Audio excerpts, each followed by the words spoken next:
누가복음 7장 1절로 17절 1절부터 10절까지는 백부장의 종을 고치신 예수님의 기적 나옵니다. 이 본문에는 백부장의 믿음이 부각이 되고 있습니다. 2절에 보시면 어떤 백부장의 사랑하는 종이 병들어 죽게 되었더니 그렇게 말씀하죠. 종은 사랑받는 존재가 아니거든요. 종은 소유물입니다. 물건입니다. 종은 그냥 있으면 좋고 없으면 그만이에요. 그런데 오늘 이 종이 백부장의 사랑하는 종이다 그랬습니다. 사랑하는 종이다. 이게 말이 안 되는 거죠. 백부장이 어떤 사람인지를 단적으로 보여주는 그런 문장입니다. 여기서 사랑한다라고 하는 것은 엔티모스, 이 헬라어는 가치가 있다, 소중하다, 명예와 존중을 받는 상태를 말할 때 쓰는 단어입니다. 이 엔티모스라고 하는 단어는요, 아주 명망이 있는 어떤 선생님이나 랍비나 그런 사람들한테 쓸 수 있는 단어입니다. 그런데 지금 종에게 이 단어가 쓰여지고 있다는 것이죠. 존중받는 종. 이건 너무나 당시에는 상상하기 힘든, 어울리지 않는 그런 단어의 매치입니다. 그 백부장은 어떤 사람이에요? 아무런 가치가 없는, 아무런 쓸모가 없는 정말 물건과 같은 존재를 존중하고 아끼고 사랑하는 그런 사람이었다고 하는 것입니다. 그런 사람이었으니 예수님을 알게 되었을 때 예수님에 대한 믿음이 들어왔던 것 같아요. 그래서 오늘 말씀해 보니까 종이 아파서 병들어 죽게 되었을 때에 직접 가지 않고 사람을 보냅니다. 왜 사람을 보내냐면 오늘 백부장의 고백을 보니까 6절에 보시면 마지막에 보시면 내 집에 들어오심을 나는 감당하지 못하겠나이다 그랬습니다. 그러니까 나는 예수님을 만날 만한 자격이 없다. 예수님은 너무 크고 거룩하신 분인데 우리 집에 들어오기에는 너무 거룩하신 크신 분이다. 나는 그분을 감당할 수 없는 너무 연약하고 더럽고 추한 존재다. 그러면서 예수님을 향해서 주여 이렇게 말하죠. 6절의 중간에 보시면 백부장이 벗들을 보내어 이르되 주여 수고하지 마옵소서 그랬습니다. 그러니까 종을 그렇게 높이는 이 백부장이 종을 그렇게 사랑하는 정말 하찮은 존재를 정말 존중해주고 사랑해주던 그 사람이 예수님을 향해서 주여, 예수님을 주로 높입니다. 가장 높이는 거예요. 절대적인 주권을 가진 주인으로서 주님을 높이면서 자기를 어떻게 해요? 나는 그 주님을 감당할 수 없는 비천한 존재다라고 하면서 자기 자신은 완전히 낮추고 있습니다. 네.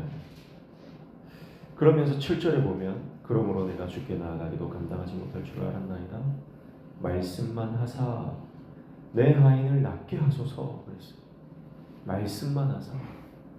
이 말씀이라고 하는 건 로고스인데요. 로고스는 요한복음 1장 1절에도 나오는 애초에 말씀이 계시니라 그 말씀이 로고스고 로고스는 곧 예수님이에요. 예수님을 향해서 말씀만 하사라고 하는 것은 예수님이 어떤 분인지 정확하게 이해하고 있다는 겁니다. 왜냐하면 자기가 이제 로마의 백부장이잖아요. 백부장이면 그 밑에 100여 명의 군사를 움직일 수 있는 존재고, 군사만 있겠습니까? 집안에 많은 종들, 하인들, 식솔들이 있을 거 아닙니까? 백부장 말에 권세가 있거든요. 백부장 말에 권세가 있어서 자기 말 한마디면 군인들이 일사불란하게 움직입니다. 하라는 대로 하는 거예요. 그렇게 말하죠. 자, 그러니까 예수님은 어떤 분이에요? 예수님은 주님인데 어떤 주님이에요? 백부장이 인식하고 있는 예수님은 말씀만 하면 죽을 병도 고치는 분. 그러니까 예수님은 생명과 죽음을 주관하시는 분이다. 그 믿음이 갖고 있는 거죠. 그러니까 예수님을 향해서 주인이신데 나는 이 100명의 주인이고 예수님은 온 천하의 그리고 생명과 죽음까지도 주관하시는 주인이시다. 백부장의 이 고백 속에요. 그런 믿음이 들어가 있습니다. 유대인도 아닙니다. 이방인입니다. 그런데 이 백부장은요, 이스라엘 땅에서 하나님을 경외하는 자가 되었습니다. 그래서 오늘 이 누가가 제공하는 정보에 보면 이 백부장은요, 유대인들을 위해서 회당을 지었는데 유대인의 회당을 지을 때 그들의 환심을 사기 위해서가 아니라 유대인들을 사랑하기 때문에 지었다 이렇게 말해요. 유대인을 왜 사랑합니까? 하나님께서 택한 민족이라는 걸 알기 때문에 그런 거예요. 그래서 유대인들로부터 존경받고 유대인들로부터 인정받는 삶을 살았던 존재입니다. 그런데 그 인정이 어디까지 이어지냐면 오늘 말씀에 보면 9절에 보세요. 그 예수께서 들으시고 그를 놀랍게 여겨 그랬습니다. 여기서 놀랍게 여긴다는 것은 인정한다는 뜻이에요. 인정한다. 사랑하는 성도 여러분, 오늘 저와 여러분의 믿음이 하나님의 인정받는 믿음 되시길 축복합니다. 하나님을 놀랍게 하는 저와 여러분의 믿음 되시길 축복합니다.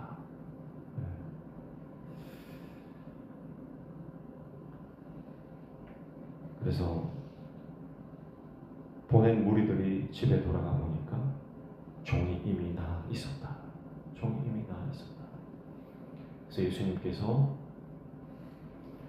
그의 믿음을 인정하시는 순간, 그의 믿음을 놀랍게 여기는 순간, 이미 그 종이 나아 있는 것을 보는 것입니다. 오늘 우리의 믿음이 기적을 일으키는 줄로 믿습니다. 우리의 믿음이 하나님의 역사를 이끌어내는 것이죠.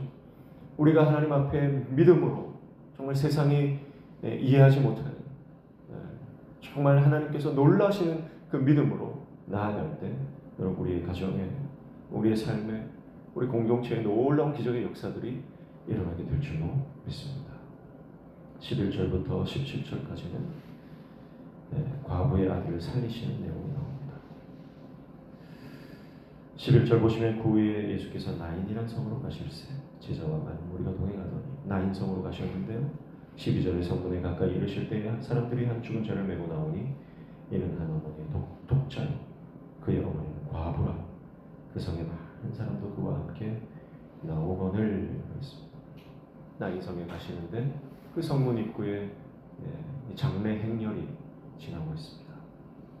관 안에는 젊은 청년이 과부의 독자가 그 안에 죽어 누워 있었고 과부는 많이 울고 있었겠죠. 하나밖에 없는 아들. 여기서 독자라고 하는 것은 과부의 모든 것이다 이렇게 볼 수 있어요.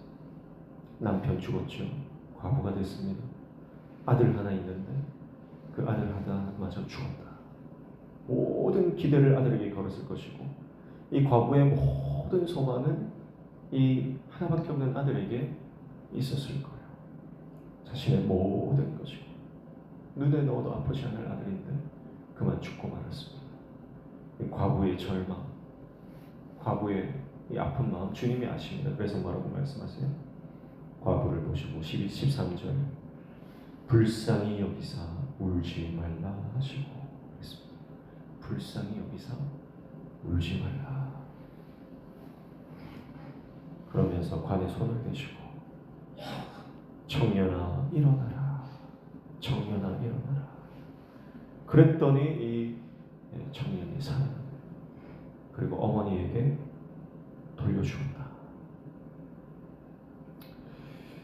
여러분 여기서 독자라고 하는 이 단어가 여러분 예수님을 생각나게 하는 단어 아닙니까? 예수님은 하나님의 독자예요. 하나님의 독생자이십니다. 관에 들어가야 하실 분이 하나님의 독자인 예수님이십니다.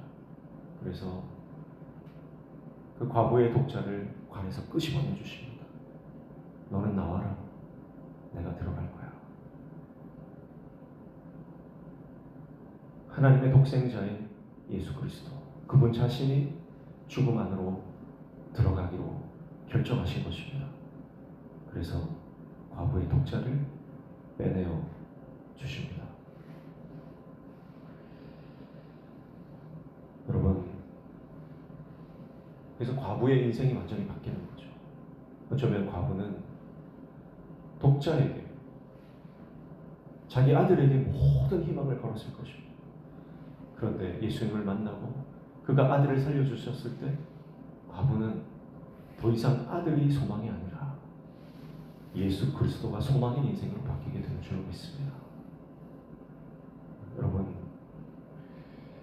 그래서 우리의 소망을 오직 예수님께 두어야 됩니다. 우리의 소망은 오직 예수 그리스도. 그래서 내가 죽고 주님 안에서 살아나는 은혜를 경험해야 돼요. 오늘 나인성의 과부는요, 아들이 죽고 살아나는 것은 단순히 아들이 죽고 살아나는 것이 아니라 자신이 죽고 자신이 살아나는 것을 경험하는 거죠. 그 자체 아닙니까? 죽었다가 살아나는 부활을 경험하는 것입니다. 그러나 다시 살아났을 때는 여러분, 소망이 바뀌어 있는 거예요. 예수님만이 소망이다. 예수님만이 소망이다. 여러분, 우리가 이것 아니면 이거 놓치면 나 끝장이다 생각하는 거 있지 않습니까? 과부에게는 독자였고, 어떤 이들에게는 그게 건강일 수도 있고, 어떤 이들에게는 그게 재산일 수도 있고, 관계일 수도 있고, 가족일 수도 있고, 내 직업일 수도 있고.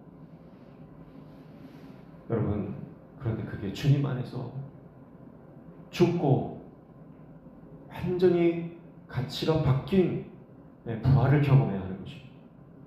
그럴 때 더 이상 그것은 내 밥줄이나 아니면 내 소망이 되는 것이 아니라 하나님의 영광을 위한 도구가 되는 줄 믿습니다. 그래서 과부의 아들이 죽었을 때는 절망이지만 다시 살아났을 때는 하나님께 영광이 되는 것이죠.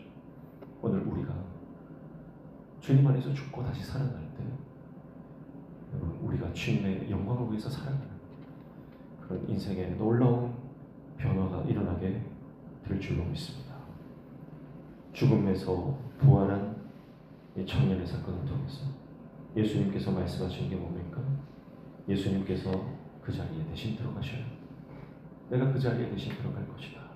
그리고 죽음의 시대에서 예수님이 이제 부활하시고, 이 청년의 부활은 예수님의 부활을 암시하는 복선에 해당한다고 볼 수 있겠죠. 그래서 예수님이 부활하심으로 죽음의 시대를 종식시키고 부활의 시대, 새 생명의 시대를 가지고 올 것이다. 그것을 말씀해주고 있는 것입니다. 사랑하는 성도 여러분, 우리도 그렇습니다. 우리도 어쩌면 과부처럼 정말 울고 있는 시간을 보내고 있을지 모릅니다. 그러나 주님이 오시면, 주님이 말씀하시면, 주님이 임재하시면 부활의 영광으로 우리는 회복될 줄로 믿습니다. 그래서 우리의 삶의 어떤 영역이든 주님께 맡기시고요, 주님을 의지하시고 주님 안에서 부활을 경험하시기를 주님으로 축복합니다. 기도하겠습니다. 하나님 아버지, 우리의 소망은 온전히 주님께 있음을 믿습니다. 주님 안에서 주님과 함께 죽고 주님과 함께 사는 부활의 인생 되게 도와 주시옵소서. 또 예수님을 정확히 이해하고 그 주님을 알아 주님께서 인정하시는, 하나님이 놀랍게 여기시는 믿음으로 하나님 영광 드러내며 기적을 경험하는 인생 되게 도와 주시옵소서. 예수님 이름으로 기도하옵나이다.